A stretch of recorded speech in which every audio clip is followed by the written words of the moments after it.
Hello to all of the beautiful souls joining us today, and welcome to the Divinely Guided podcast. We're so excited to have you. We are your hosts. My name is Soul. And my name is Pat. Our purpose is to bring perspective and wisdom so you can produce positive results in your life. You are your own guru, okay?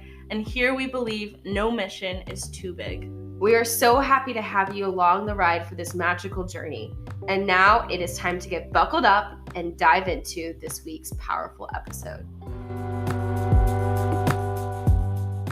Welcome to another episode of the Divinely Guided podcast.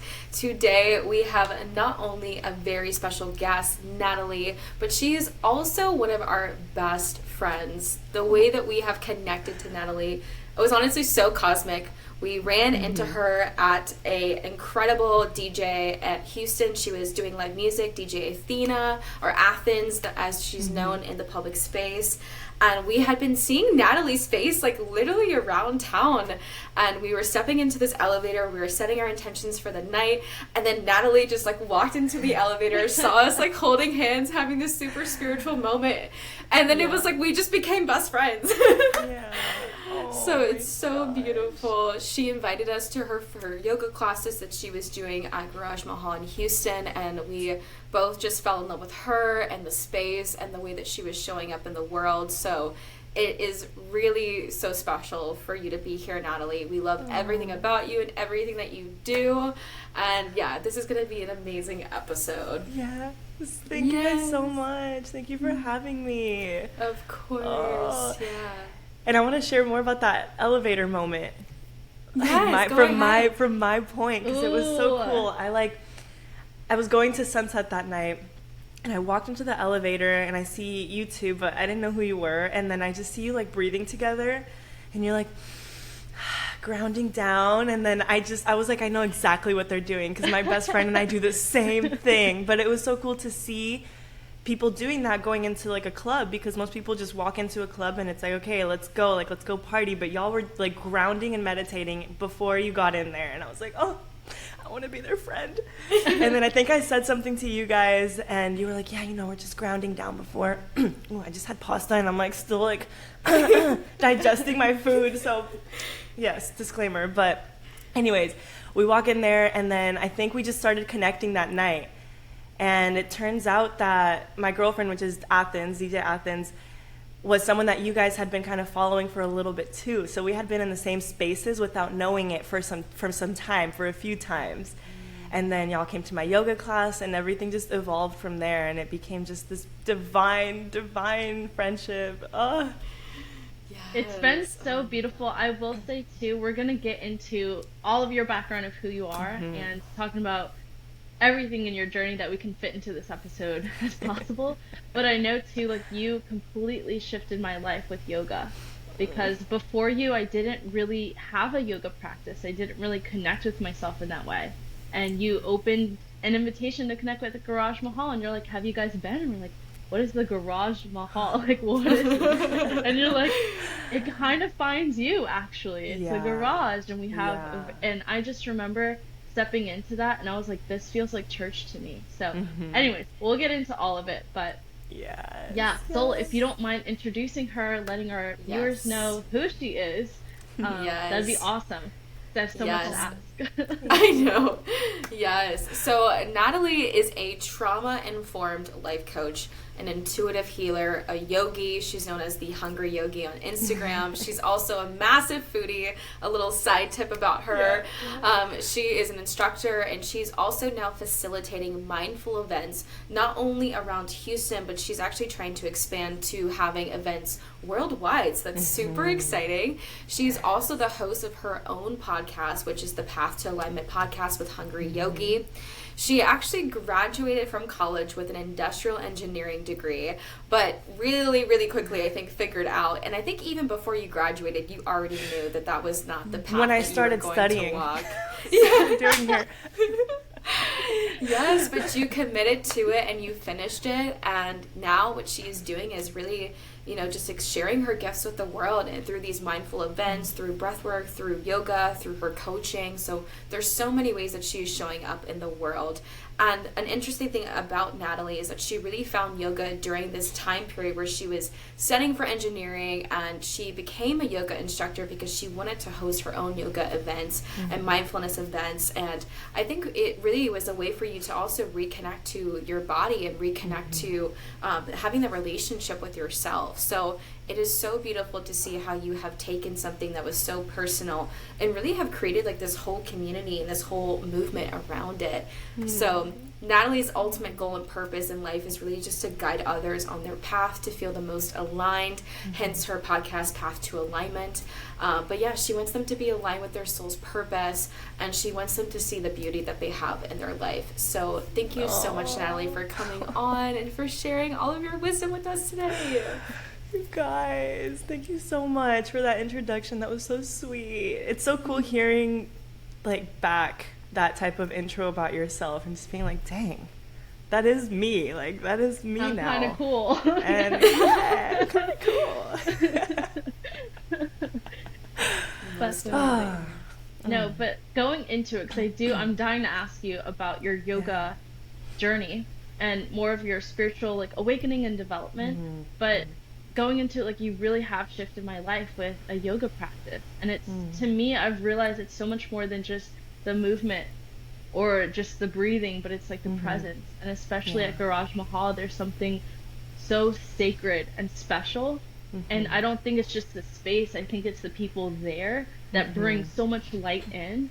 And I remember one of the first classes that I went to of yours and just feeling like, oh my God, there are light beings in this place.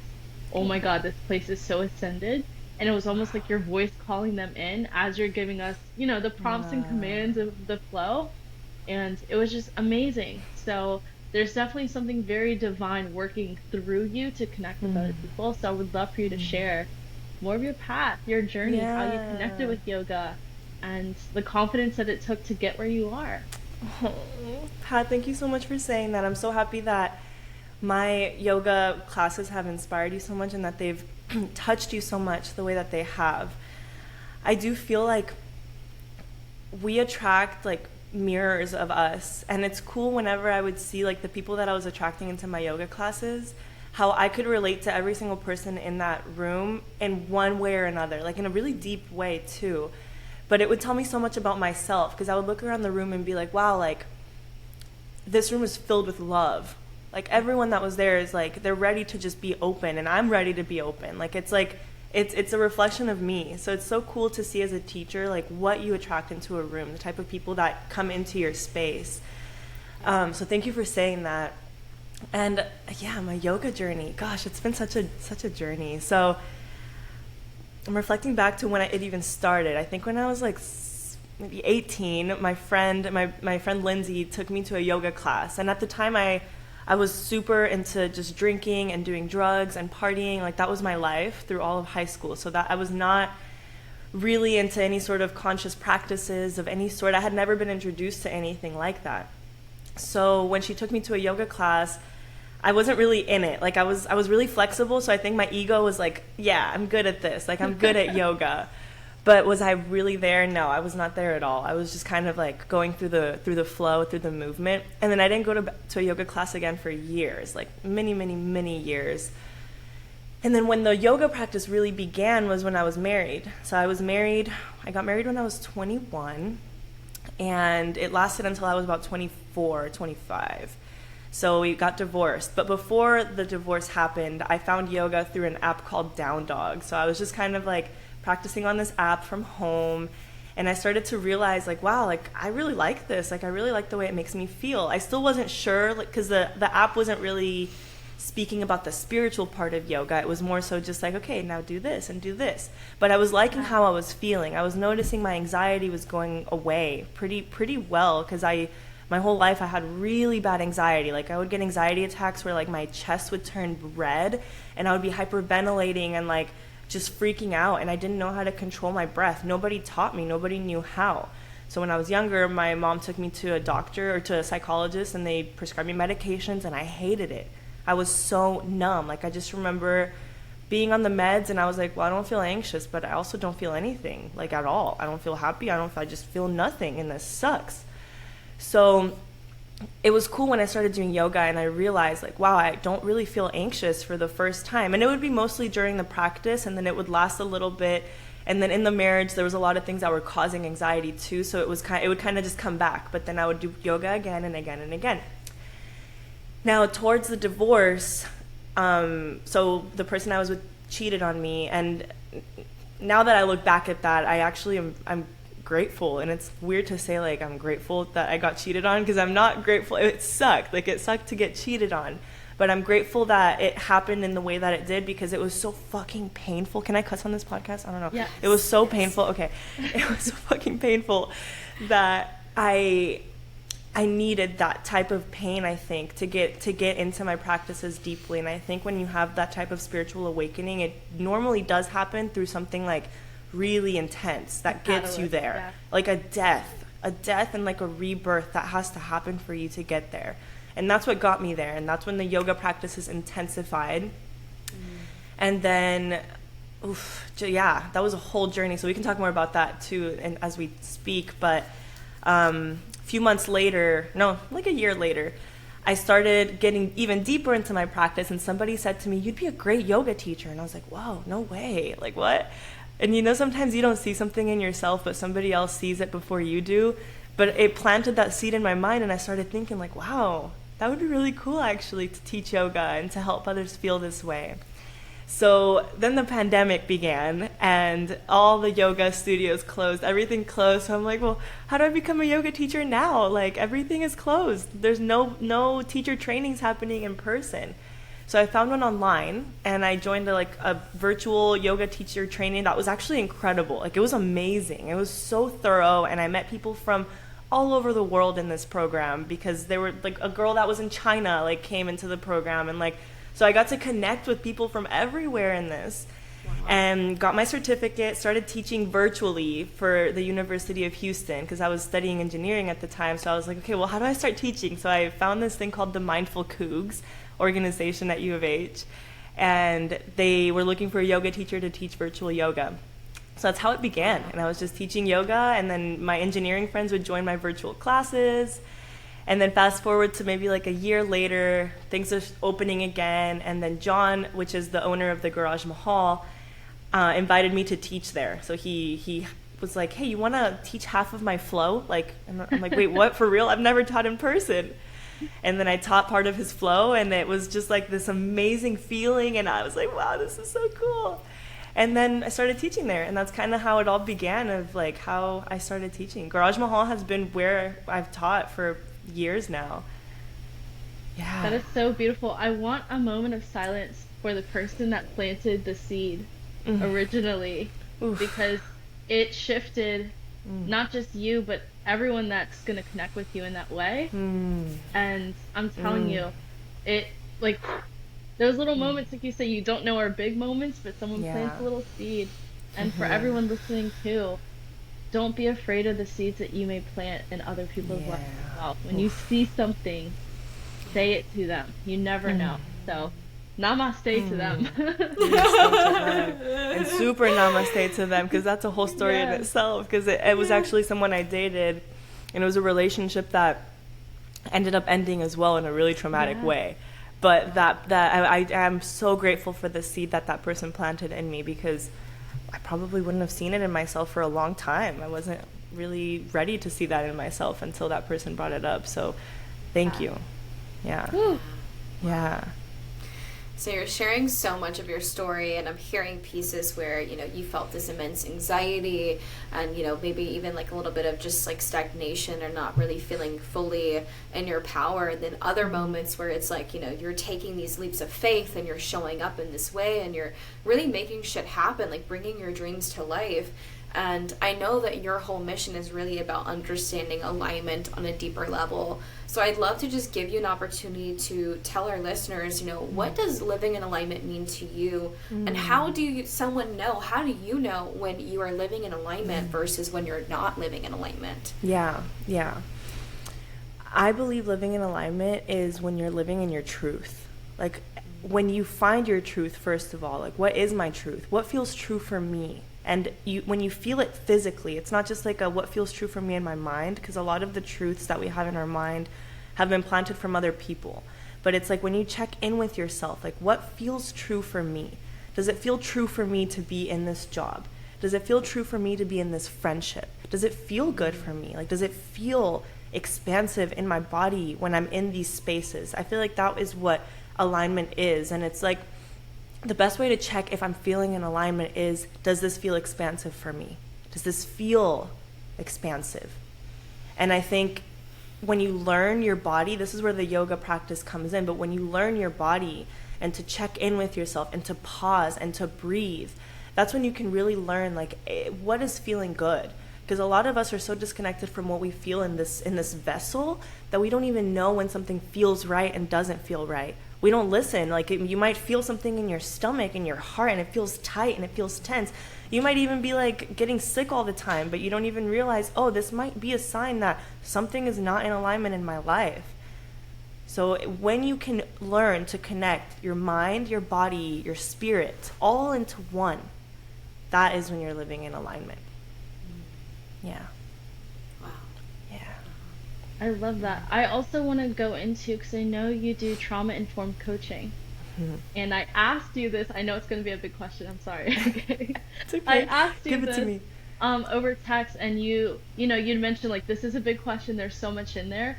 But with trauma-informed coaching, what do you feel like is some of the, I don't want to say normal traumas you see, but reoccurring or patterns that you see? It doesn't have to be specific to women, but I'm curious about that in your own coaching practice. Whew, yeah, so this is definitely a question. And it's funny that you say, like, that not specific to women, but it's, most of my clients have been women. I think that's just kind of what I attract. I think, like, women feel comfortable going to, like, a woman as a coach, even though I know I can serve men really well too, but I think women have just been drawn to my energy more. And I've noticed, like, through my trauma-informed coaching, the things that come up the most is definitely inner child stuff. Like, it all comes back to the childhood stuff. Like, it'll literally be so specific to the point that, let's say someone comes up to me and they're saying, like, hey, I'm going through this in my life in this moment. I'm like, okay, what does this remind you of? Like, what does this remind you of in your childhood? Can you think of a memory or a specific moment in your life that can relate to this right now? And they can go to it this fast. And it'll be, oh, yeah, when I was little and my dad, like, locked me in a room and yelled, like, because I was being bad. Or whenever I would cry and my parents would tell me I needed to stop or that I needed to be quiet. Or when I would cry and my mom would give me food to, like, shut me up, right? So now I overeat all the time because when I was little, that's how I would cope. So that's, like, when with trauma-informed work, I'm not a trauma, like, a complete trauma specialist. Like, if there's, like, deep trauma, there's definitely people that are, like, more versed in that. But where I can talk to someone and be like, okay, this is where I see that this is related to. So limiting beliefs, inner child stuff is usually what comes up the most. It all relates back to childhood, though. It all relates back to your childhood and the way that you were raised, the people that raised you and how their childhood trauma affected them. And as you guys know, it's all generational. Like, it gets carried down and down and down and down until one person in the family says, okay, I think that this is it. Like, I need to do the work and I need to, like, look within myself and find my own truth, right? Come back to that alignment of find my own truth, find my inner knowing. Yeah. I don't know if that answered the question. I feel like there's a lot more I could say. No, first, it's a big question, okay? But second, I think that is something that a lot of people can sit with and think about and understand that, yeah, there is so much that is, we're like trauma informed, but that is informed as a child. And I know something too I was reading recently was talking about when you're in that childhood state, especially with parents that don't have the emotional capacity to maybe nurture or care, provide whatever, as a child, you don't even know that. You don't know what emotional intelligence is. You're literally in almost like survival and you just accept what you see. And I remember personally, like seeing my adopted parents and thinking like, oh my gosh, authority figures, like adults, they have it all figured out. I remember in high school, I'm like, college kids are like adults. This is so crazy. Like they have their whole life figured out. They know everything. And then I had a rude awakening that everyone's figuring it out. No one knows absolute shit about anything. But yeah, I think it's very powerful to have people think about that. And exactly like you're saying in your coaching, like, where does this bring you from your childhood, or what comes up? And you're like, oh, it's instant. Yeah, that makes a lot of sense, because a lot of us are just living those patterns in a circle until we stand up and say, wait, what the heck am I doing? What am I like calling into my life because of this? So yeah, thank you for sharing. I think that's super. Thank you for the question. Yeah. Something I'm really interested about with, like, you know, trauma-informed coaching, and I'm sure that, you know, you're aware of this as well, is like the body, you know, holds trauma. And so, you know, even with my clients, like, you know, we will kind of go into this mindset work and revisiting these memories, but there's also this very physical aspect about like, you know, really being able to fully release that trauma and move past that trauma. And so I'm curious for you, how you would recommend people who are, you know, maybe trying to release that trauma. Are there exercises or modalities that you feel like are really helpful in that process? And, you know, is this something that they can do on their own? Is this something where they should be seeking out external help from someone else? If just any information that you can give on that, because obviously, you know, you are a yoga instructor, and so there is a lot of mind-body connection that is in the yoga practice. And I'm curious about how that's shown up for you in your coaching. I'm so happy you asked this question, because it's a lot of like coaching ends up being a lot of mindset work, but that's what we miss the most, is that the body holds so many emotions, so many memories. And kind of what I was sharing earlier with, like, when I was going through my divorce, or even just in the marriage, and I was doing a lot of yoga and I was feeling better. Was I doing any mindset work at that time? No, I didn't have a therapist or anything, but I was just doing yoga, and that was getting me through so many things. At that time, I wasn't aware and conscious that literally I was healing myself physically through my body without having to logically understand all of these emotions that were happening. I was just moving them. Like something was feeling weird. Okay, let me just move. Let me just feel. So it's so important to find that movement practice, whether it's through dance, whether it's through yoga, whether it's literally just shaking. So something that I've found I always revert back to is breath, because breath is a somatic practice, and it's the one tool that we all have at all times. Like, you can literally breathe no matter where you are in your life. Like, you may be at work and maybe you can't start going and like, woo, and start ecstatic dancing like on your desk, right? But what you can do is box breathe. So like box breathing, if for anyone listening that doesn't know what it is and like wants to implement this into their life, inhaling for 4 seconds, holding your breath for 4, exhaling for 4, and holding for 4. And just continuing to do that. And you can do that anywhere. Nobody even needs to know that you're doing it. It's just, okay, I feel anxiety, let me breathe through it. And if you even can, like placing your hand on your heart, other hand on your belly, and just like feeling, okay, when I breathe, like my belly expands. When I exhale, everything starts to kind of relax a little bit. So going into those practices, and that's one of the most simple practices. But anytime that I'm doing trauma work that may feel overwhelming for a client, that's what we revert back to. Hey, we can go back to box breathing. Like if something is too intense, let's regulate your nervous system. Nervous system, we haven't even talked about that. That's the main thing. The reason we even do any somatic practices is to regulate our nervous system. The reason we do yoga is to regulate our nervous system. Most of the time when we are in a trauma response, it takes us into a dysregulated nervous system response. So if you can find a way to just regulate your nervous system by breathing, by just a little gentle movement, you can come back to yourself. Because when we're in that survival brain, whenever we go into trauma response or get triggered or anything, we go into this survival brain. In survival brain, we can't really like learn, we can't speak, we can't really speak from a place of just like centered groundedness. We're just talking from like this triggered state. So if you can get yourself back into that place of I'm centered and I'm grounded, I'm okay, then you can start to like unravel whatever is happening from this place. So I think that's like, even in relationships, like if you're in a romantic relationship, most of the fights that happen, it's like because both of your nervous systems are dysregulated. And all it takes is maybe just going into a separate room for like 5-10 minutes, taking a few breaths, and then you come back and you realize the problem isn't even as big as it needed to be. it was just your nervous systems were out of whack.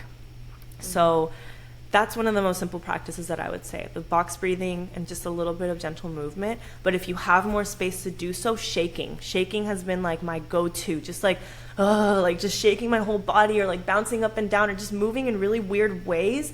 People might think it's silly, but it works. Like, it really freaking works. Screaming, that's another one that I'm like, oh my God, it feels so good to just grab a pillow and just like at the top of your lungs. Or in my car, that's one of my favorite places to do it, because nobody can hear you in your car. Yes, like, I've done this. The drivers are like, yeah, no, it's the best. Like, you just like at the top of your lungs scream in your car. It's like a perfect little like space that like nobody can hear you. Yes, especially on the highway in Houston. Oh my God, no. I was about to say that. I've done the big woohoos out the window. Like, yes, life is awesome. Yeah. Wow, I haven't tried like positive screams out the window. I need to start. Maybe I should try that. Usually when I scream, it's like when I'm feeling like, I'm gonna explode. Yeah. Oh my gosh. Sol and I went to see The Way of Water, the Avatar movie. And I remember on our way back home, I was like, isn't that so awesome? Like, life is awesome. And I'll have these moments of just feeling like out of my body excited. And so we're rolling down the window, and I was like, woo, yes, let's go. And it was awesome. It was just so cool. But, I freaking love that. I love that so much, and I'm going to start doing that. Because I do get overwhelmingly excited sometimes, to the point that I'm like, I feel the energy building up, and I'm like, what do I do? What do I do? Oh my I will gosh. say, you have such a beautiful gift to light up rooms and light people up. And I will say, going to your yoga practices and your classes and your offerings, not just yoga, because you're expanding so much, it's literally community that you're building. And I just also see how other people interact with you and how much people love you. And Sol was saying before we started recording, like, your birthday yoga class and how beautiful and how emotional everyone was. And like, everyone was crying. It was disgusting, and the whole thing. Your just favorite. like a whole bunch of boohoo babies around here. But I wanted to just remark on that because, like I said earlier, there's so many people that don't have that opportunity until their funeral to see how much of an impact they've made, or how big they lit people up. And so you have that within you, and so does everyone else that's listening to this. Like, if you're connecting with this information, you have that within you. But Nataly, like, you are just such a pure light, and I know that it wasn't, you were just like, all right, here I am. It was so much that led you to this, but thank you for stepping into it, because it's amazing. Oh, that's so sweet. And you know, it's funny, like, that you even said, like, you didn't just come into this world like that, maybe. Like, that a lot led me to this. But to be honest, when I reflect back on when I was little, like, since I was 2 years old, my mom would tell me I would just talk to random people. Like, we would get on a metro. Like, I was born in Colombia, so we'd be, like, on the metro in Colombia. And I would start having, I was talking already when I was 2, like, full-on, like, conversations.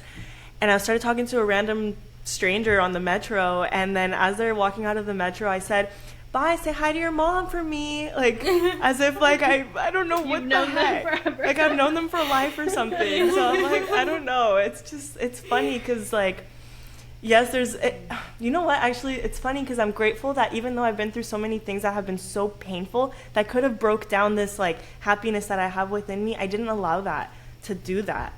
And I think it's really easy to let those things, like, just bring you into a dark place where you don't even want to help others. But if you can just tap into that space of yourself where it's like, I can turn this pain into service. I can turn this into a gift.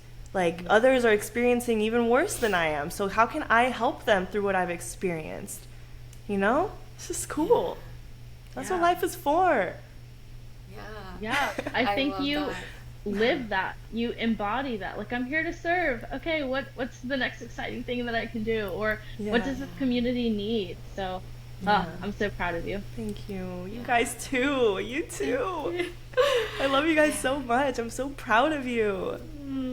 Thank you so much. Something you were saying about, turning your pain into power. I think that really takes a decision to step out of victimhood and into sovereignty. And I'm curious if at any point in your life that you felt like you were operating in victimhood and how you made that transition to stepping out of that and into your sovereignty, because it's super easy for us to say, like, yeah, turn your pain into power and, like, be this happy-go-lucky person. Like, obviously I've been through a lot of stuff too, and, like, yes, like, at the end of the day, like, I've chosen to do that, but I know for some people it feels so impossible. Like, it just feels like it's not even possible for them to take these really traumatic events and find, like, the gratitude in that. So I'm curious, like, how you were able to make that transition. This is such an awesome question that I have not been asked. It's so good because, yes, I lived in victimhood for the majority of my life. Like, since I was little up until I was maybe, I think I can remember when I was maybe 18. That's kind of when it started.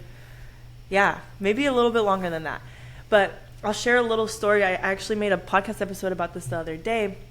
And it was when I was little, my biological dad was a drug lord. So in Colombia, he was like a narco, like what you see in the movies type of thing. Like, that was my biological dad. And my mom was really young. She was 18. He was about like 37 or so. So he was twice her age.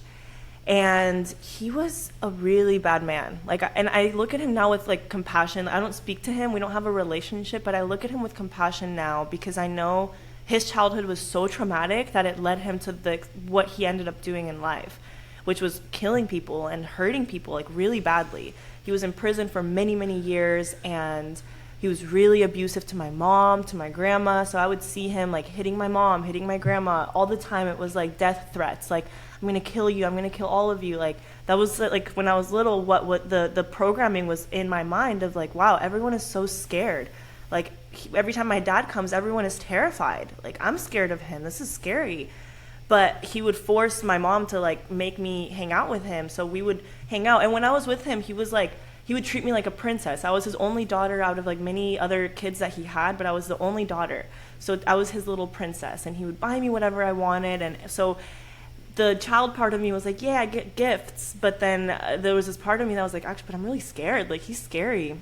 And I would see him threaten people. And, just very terrifying. So when I was about 6, my mom married my stepdad, which is the most incredible man, like the best dad I could have ever asked for, ever. He's, love him so much. And when I was 8, we moved to the U.S., so we moved to America. So we moved away from my dad, my biological dad, and I think he ended up in prison in, like, Spain. Like, he was trafficking drugs to Spain, ended up in prison there. But he would send me letters all the time. So he would send my mom emails and me letters and, like, yeah, but I just remember being so scared. I was like, I don't want to talk to him. He's terrifying. And for the longest time, I lived in this really deep victimhood of, like, a sob story almost, which I look at myself with compassion because I didn't know any better at the time. And yes, I was very hurt. Like, it was scary. But I remember I would use the story that I had when I was younger from my childhood for people to feel bad for me. Like, I would share it with friends, or, like, it was a way for me to, like, be felt bad for, because I wanted people to feel compassion for me. And I think when I was 18, I wrote a letter. No, I'm having memories. Y'all, I've never been asked this question, so I'm having all these memories now. Ooh, okay. When I was 18, I do remember I decided to, like, forgive him mentally. Like, it was like a mental thing of, like, I'm going to forgive him, like, but I'm not going to talk to him. I'm just going to, like, forgive him and let this go. Like, I don't want this anymore in my life. But then actually when I was maybe 25, 2 years ago, that's when I actually found, like, full forgiveness. And I sat down and I was crying and I wrote a letter to him, not to send to him, but just a letter of just, like, how much everything hurt me and, like, all of the things, everything. I put it down on a piece of paper, and I remember crying and just, like, feeling all of that pain in my entire body. I was just, like, sobbing for hours, and I'm like, geez, like, I thought this was gone, but wow, it's here. Like, it's really here.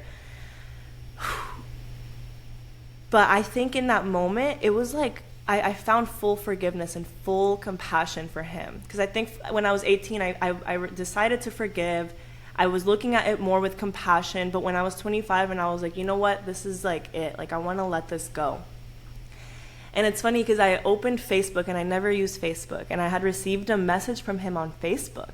So he's maybe in his 80s now, or I don't know how old he is, 70s or something like that. But it was a message on Facebook of him reaching out to me, saying that he was really sick and that he wanted to talk to me, that he needed like my forgiveness. And I responded to him because I was like, okay, well, if you're really sick and you're like about to die, like I want to give you what you need. Like, it's okay. We can have a conversation. But then he started talking bad about my mom, and he reverted back to all the toxic things that he used to do when I was younger. So that re-triggered that. So wait, I'm all over the place with the story, but the letter that I wrote was after this Facebook message. So let me flip that around. So I opened the Facebook message. I was talking to him on Facebook, saw all of that, and I was wanting to like maybe even have a phone conversation with him. But when I saw the messages that were like very vengeful towards my mom and all of this, I was like, you know what? I forgive you, but this is it. Like we don't need to speak. I send you all my blessings, and I hope that you have like a peaceful rest of your life. And that's when I sat down and I wrote that letter, because I was like, he's never going to change. Like, unfortunately, that's never going to change. And I'm not willing to accept this into my life. So I want to just like forgive and let this go. So that was like kind of the victimhood story of my life. And then kind of where I just broke that. And yeah. Wow. Holy crap. A fucking drug lord. I never knew that about you. Yeah. I'm like sitting here like, this is the shit that you see like in movies and television of like literally like it was a television story is what my childhood was. It was crazy. Wow. And for your mom to like find the strength to leave that situation, I mean, I can oh my goodness only imagine like what she was experiencing in that process of like facing this like very intense threat. Like it's a life or death situation. Yeah, and then you being in the middle of all of that, like just being this child that has no idea, but then also being somewhat aware of like what's kind of going on underneath the surface. Oh my gosh, wow. Yeah, I like have so much compassion for my mom. I still like see how it's affected her. She has trauma that's been there for forever, and she's even told me it's easier to like live with this than to even work through this, because it's so much. Like it's so much. So I've learned that my mom, like the ways that she is now, like this is why she has these trauma responses or these triggers or explosiveness. It's because that's what she knew, that's what she was used to. So God, I just love her so much, and I feel for her, because I know I can't imagine as a woman to like experience that type of pain. And I said earlier about the person that planted the seed in me about being a yoga teacher. It was a guy I dated that it literally ended in physical abuse, the relationship. But the moment that person put their hands on me, it was one time that happened, I immediately said no, because I've seen this before. I know how this ends. Like, I know this story. That gives me chills. Wow. Yeah. Oh. Yeah. I'm so proud that I didn't end up in that type of cycle, because it's easy to repeat those cycles, especially whenever you had parents that were in that type of cycle. Environment, yeah.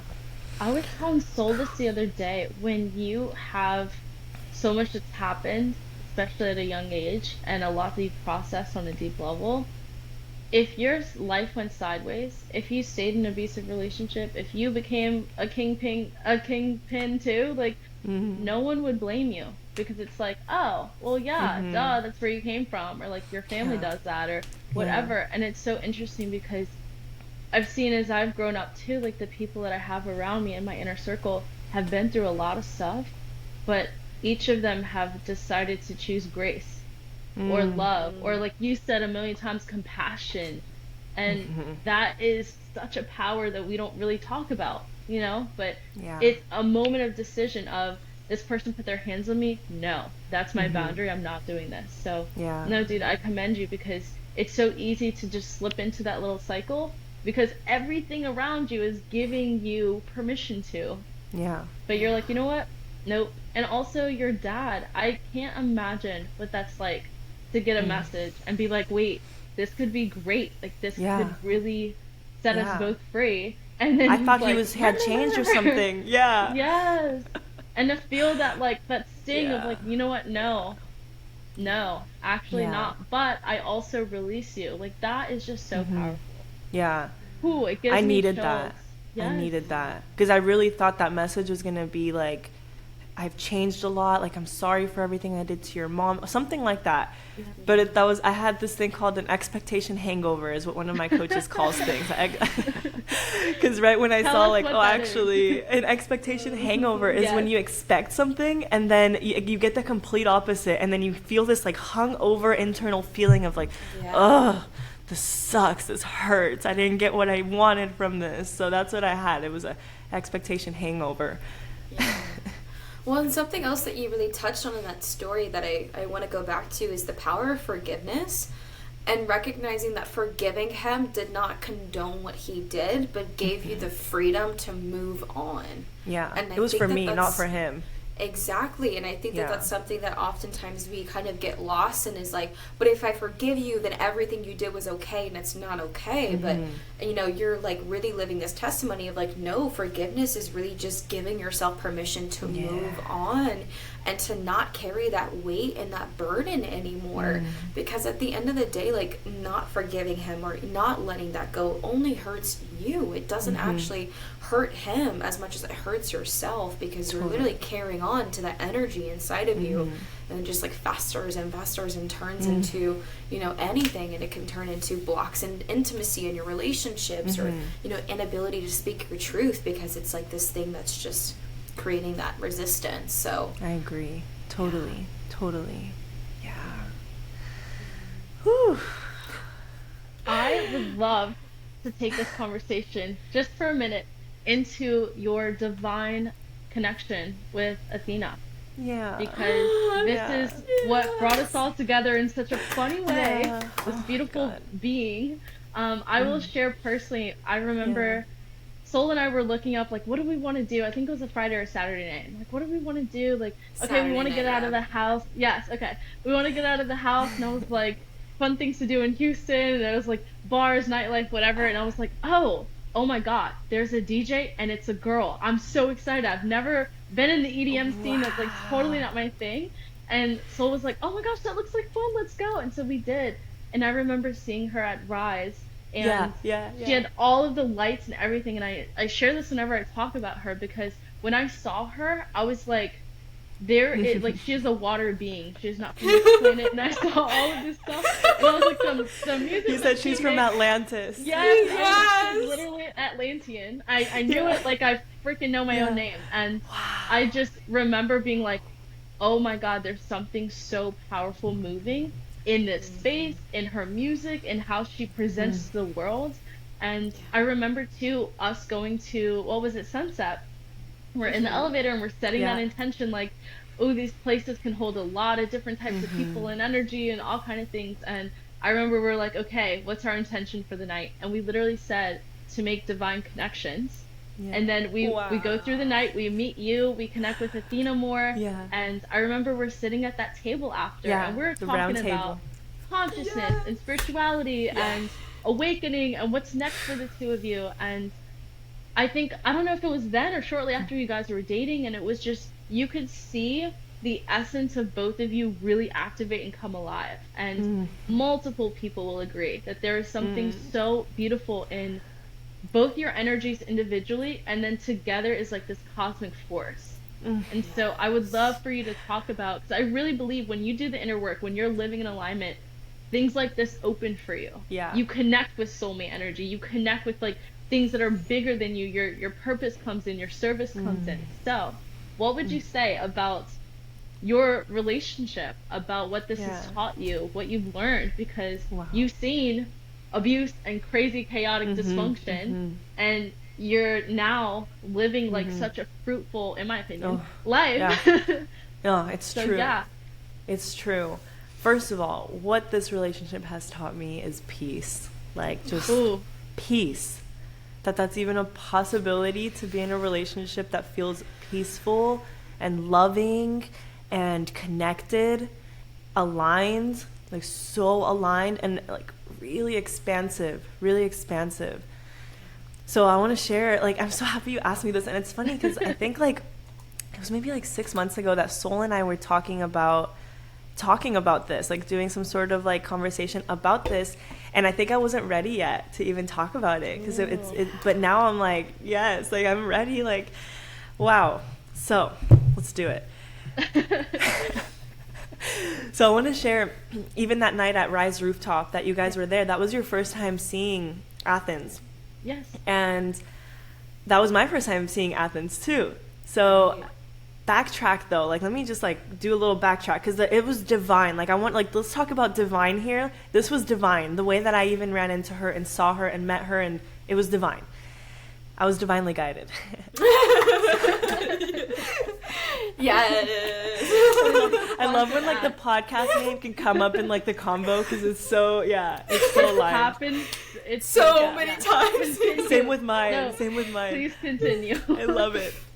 So okay, let's see. So I had gotten out of that relationship, the abusive relationship, and then months went by, and some friends invited me to Sunset. Sunset's the one, if anyone's listening, the one where the elevator situation happened when I met Pat and Sol. So we go to Sunset. This was like November, I don't even know, 2021. Yeah, 2021. Yeah. We go to Sunset, and that night, Flacco was playing. So it's a different DJ. So Athens had just finished, I think. So she had just finished, and she had left. So I had just missed her. That it wasn't the time for me to meet her. So Flacco was playing that night, and I'm like, wow, this DJ is great, cool.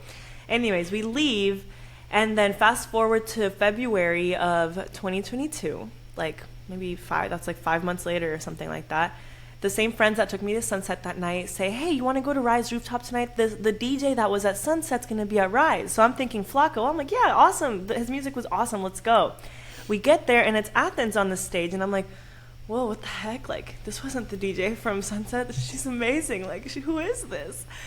So I just remember standing there. She was on a big stage, and I'm just standing there, like, staring at her, and I'm captivated. Like, I am completely and, like, absolutely absorbed in the music and her energy and the way she was even just, like, moving, just her. Just like you said, like, the moment that you see her, it's like, whoa, like, she is a being of water and light and energy, and she was moving powerful energy through her music. So house music in itself can be so enchanting, and it can be so transcendental. That's the word I was looking for. Thank you. Yes. Transcendental. But something about what she was playing and the way she was doing it was telling me her story. It was telling me who she was, because she was choosing those particular songs, that particular style of music. And the music had like really light beats to it, but also very dark and very deep. It was deep. There was depth to it. So as I'm standing there like staring at her in complete trance, I tell my friends, guys, wow, I need to know her. Like, I feel something for this person. I don't even know what this is right now. Like, I've never felt this before. It was a soul connection so deep. At this point, she doesn't even know it. She's just up there doing her thing. But I'm like, I know it. I do. Yeah. So then my friends wanted to leave early, so we're walking out of there, and I'm like, oh, but I wanted to say hi to her. So we're walking out, and I turn around, and I look at her on the stage. I didn't think she would even see me, but I wave. And then she kind of stops what she's doing for a sec. She looks at me, and she waves. It was like a moment in time where everything paused. It was like, pause. Nothing is moving right now in this space. And I was like, oh my God. So then we left, and I went on my phone, I found her on Instagram, and I sent her a message, which is something I would never do. I wouldn't just randomly go message someone on Instagram that I have a crush on. It was like, but it was that deep that I was like, I need to message her. She needs to know like how I feel in this moment. I didn't tell her how I felt. I just said, wow, you're amazing, loved your set, right? She finds me she replies to me, thank you, like as if I'm a fan, like, thank you so much. And then the next day, she messages me again and was like, hey, I definitely saw you last night. I noticed you, and I love yoga. And then that's kind of how it all just began, right? She came to my yoga class, and then Sunset happened that week, and then that's when I met you guys, and then that's when it kind of all happened. But after like meeting her, and then we immediately started dating. It was so fast. I learned that I was going to Agora, which is a coffee shop here in Houston, and I was going there for like 2 years through like my studies. I would just go study, and I would be at Agora with my friend Kat. We'd be studying until super late. Turns out that Athena is basically, her second dad is the owner of Agora. So Athena was always at Agora, and she was there when I was there multiple times, but we just didn't know. We never crossed paths. Wow. One time, actually, I was there with Kat and our friend Ulrich, and I was facing the back of the entrance, the entry door of Agora. And Athena walks in, and Ulrich says, "Oh my gosh, I know that girl. I worked with her." But I didn't look back. I didn't look back in that moment. I was deep in my studies. If I had looked back, I would have seen Athena. But it wasn't time yet. It wasn't time. So talk about like just the timing, how like when timing isn't meant to be. I wasn't ready to meet her in that moment. She wasn't either. She was in her own things that she was going through. Yeah. So it wasn't the moment to meet. But the fact that like there's so many times that you can cross paths with someone that can be the person for your life or even your future best friend, but it's just not the moment to meet that person, it's incredible. Because that's how you know you are literally divinely guided. Like, it's divine. And if you just, like, continue to listen to your intuition to that moment. If I had not listened to my intuition in that moment when I saw her at Rise Rooftop, I don't know what would have happened after that. Like, you know? But I listened. Something in me was like, oh, my gosh, I need to know this person. I need to know her. There's something here. And then here we go, 1.5 years later, together in a really beautiful union. And, whew, gosh. I know when you were showing us the photo, the photographer had taken of you, and you're literally like captivated. Yes. And you were like, I felt a calling, like it literally was like, oh my God. So and seeing you guys together, I remember when we were sitting at that table at sunset, and we are both like, okay, when you manifest 2 psychic best friends to connect with you, your life is about to take off. Like it is what we call divine appointment. And I was like, whatever this is so powerful. And we were all just lit up, and I just remember both of us going home, and I was like, that was insane. And we're like, wow, whatever just like connected in was going to be monumental. And it's been a privilege to see both you and Athena just blossom and live your past and live your truth. And you guys both come from such a deep place of service to others in your own modalities, which is so cool how it also connects. Yeah. So, thank you guys. Thank you. And the fact that we were all at Rise. Oh, sorry. I was just going to say the fact that you guys were at Rise Rooftop the same night. Like the same night.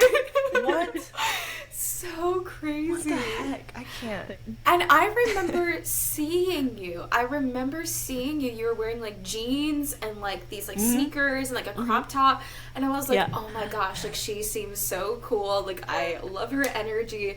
And I don't remember like you leaving, but then I swear to God, it was like, you know, I had seen your face multiple times before we finally connected. Like there was another night at Bauhaus where you were actually there. And I had gone up to Athena afterwards, and I was like, I love your music. Oh my God. Like I had to talk to her because I was like, there's something about this person. And then I remember you standing there, and I was like, I keep seeing this woman everywhere that we go. So it was actually the 3rd time I had seen you when we finally connected. And I can really resonate to what you were saying about like it just wasn't the right time. Like and when it was. And you know, even at that point in my life, like I was going through a transition, Pat was going through a transition, like you were kind of stepping into like this beautiful relationship, which I'm sure took so much time to like really get to that space like you were talking about. And seeing you guys together now, it's like I genuinely could not imagine you two with somebody else. Like the way that you complement each other and all the things that you're into. Like you're both foodies. Like I know that you're like going to like Michelin star restaurants together, like traveling the world, and you love to travel. And it's like you both love music, and like the fact that you love to dance and she loves to play music, and like you've totally up-leveled her events too. Like I've seen you add like your little sparkle flair and like the more consciousness aspect to it. I'll bring the copal. Yes, the copal on the boat, and like just the feng shui of things. And like I just know that you have influenced her so much. I know that she has influenced you so much. It's so beautiful just to see like the way that you guys have opened up even more as like who you are through this relationship together. Thank you guys. Thank you. I really sincerely hope it inspires our listeners to wait for that one. I'm in the dating scene. I'm not saying it's a train wreck. I'm really enjoying it, but I know I'm like, when I connect with that person, I know. And it's inspiring to have people in my life that show me this is the essence of that. That's what you're waiting for. That's what you're embodying and ready to accept when and it's so possible. So, it's so possible. Like there are billions of people in this world. Why would you settle for someone that is not what you desire? And I actually want to share, like, even for the listeners, the way that I manifested Athena, because it wasn't Athena, but I manifested this person. It was just, I didn't know who I was manifesting, and it happened to be Athena, and I was like, yes, like, this is it. I sat down, it was December of 2021, so this was before I met her at Rise, like 2 months before. And I had COVID at the time, so I was just like in my hibernation mode, and I sat down and I wrote this list of everything I wanted in my future person. Everything, like, detailed. It was like the first thing on it was plays the guitar. Like, that's how detailed it was. Like something like as small as plays the guitar. God, there was multiple things on there. Loves yoga. So many things that were like very detailed to what I wanted in a person. And I shared the list with my friend Kat, and I was like, what do you think of this? Like, is this too much? And she's like, I think that might be too many things. And I'm like, nah, I'm going to leave it just like this. Like, yeah, it's got like 100 things on it, but I'm going to leave it just like this. And I felt it. I had this moment where I closed my eyes and I felt in my heart, I was like, this person is out there for me. Like, I know it. I feel it. And I cried as I was feeling it, because I'm like, I know this person is there. Like, this is so possible. 2 months later, I meet Athena, and she checks everything off of that list, especially the plays the guitar. Hence, she used to be a rock and roller back in the day. So that was her first instrument, was the guitar. So I'm like, oh my gosh, okay, thanks, universe. And it's crazy because you know what she told me? She said that the night that, like, during that same night that I was writing this manifestation list, we kind of backtracked the dates. She was sitting down in her apartment. It was a full moon, and she was just like sitting on the couch, like just reflecting on life. And she said she had a really, like, she called out of work that night because she had this feeling in her heart that, like, I need to just be alone tonight. Like, this feeling, and she'll have to share more about that because it was like her own thing. But yeah, it was funny. It was happening during the same time that I was kind of doing this manifestation work, that she was having these weird feelings that she couldn't really describe. And I'm like, I don't know what sort of witchcraft I was doing that I wasn't intending to, but that gives me chills. Yeah. Wow. In such a beautiful way. Such a beautiful way. I definitely think that is such a divine connection. Yeah. Oh my gosh. Thank you, I guys. would like to also ask you, what is a word of wisdom that you would give? It doesn't matter if it's about relationships, about self, about yoga, breath work, whatever. What is one morsel of wisdom that you would like to share? Trust your gut.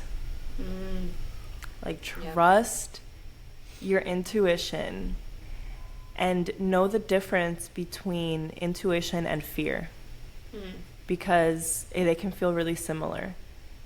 It can feel really similar whenever you have fear and when you have intuition. It can look very similar.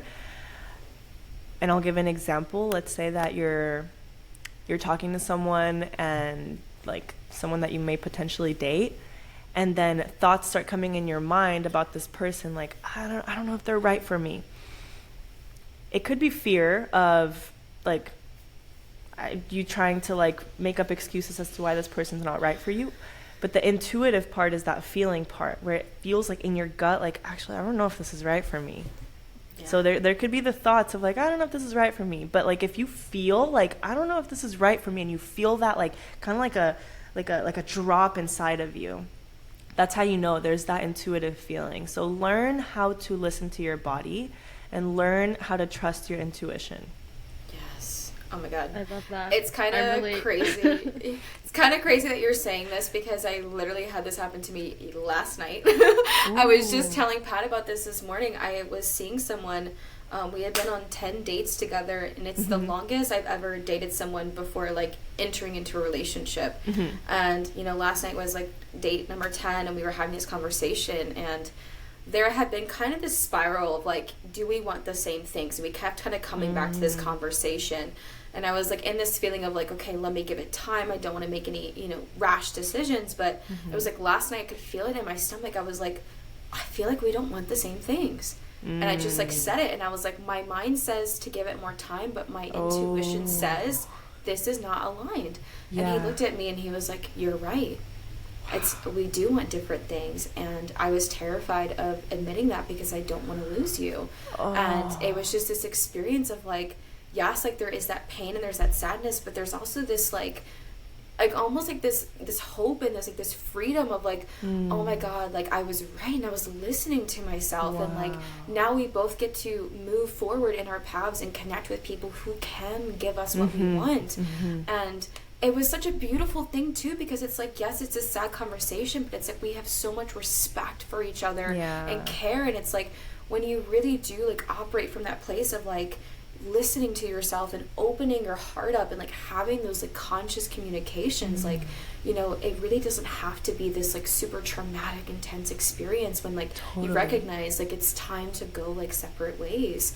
And I think that's something that can be played in any part of life, like you recognizing that engineering was not for you. Me, when I decided to quit my corporate job, like Pat, when she decided to move to Houston, like we have these like really moments where it's like, do I listen to myself or do I listen to like the chatter in my head and like where your power truly is? And you're so right, it's like it's in your gut, it's in your intuition. And when you listen to that, like magical things happen.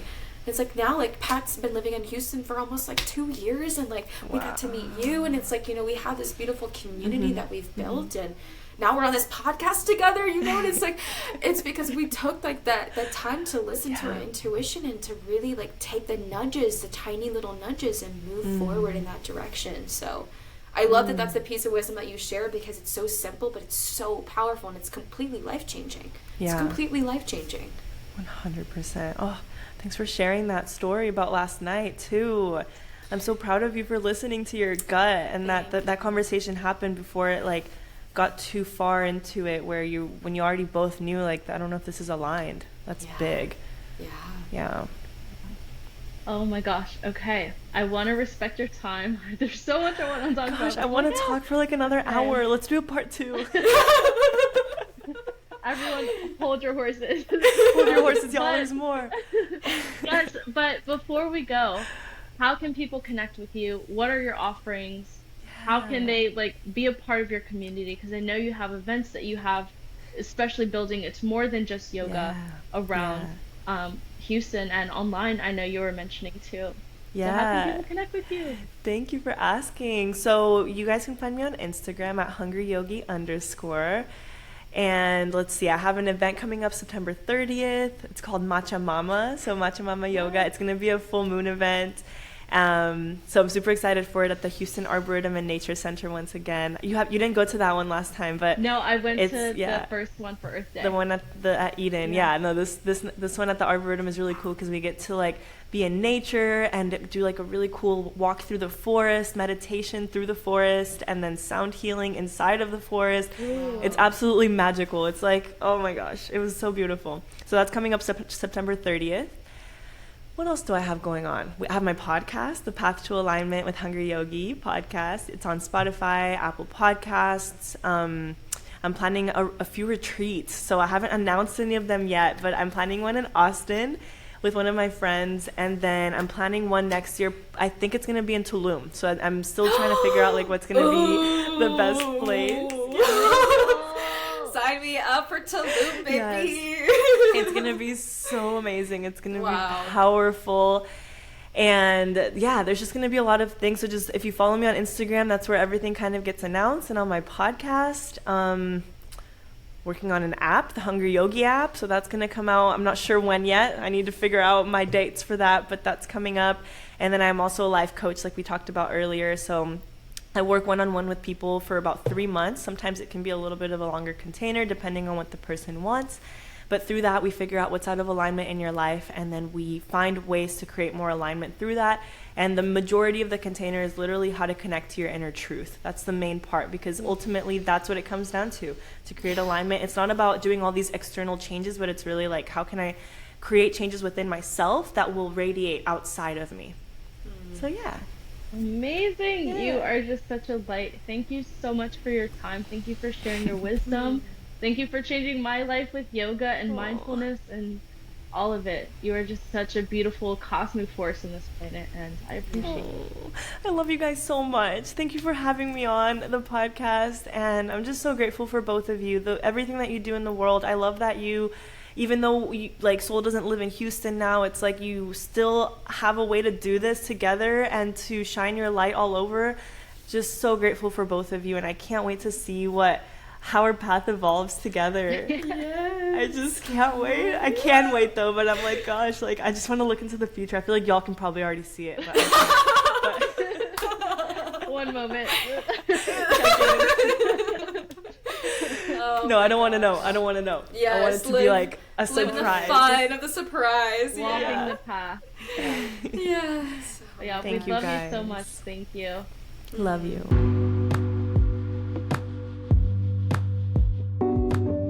If you resonated with this topic today and received value from this episode, we would love for you to leave us a 5-star review on Spotify or any listening platform you're connecting with. We also invite you to connect with us on Instagram at Divinely Guided Podcast. We are so looking forward to the next episode with you all. Always remember that here we believe no mission is too big. You are your own guru. Go out into the world today and make a difference. And be sure to stay tuned into Divinely Guided Podcasts, and we will see you next time.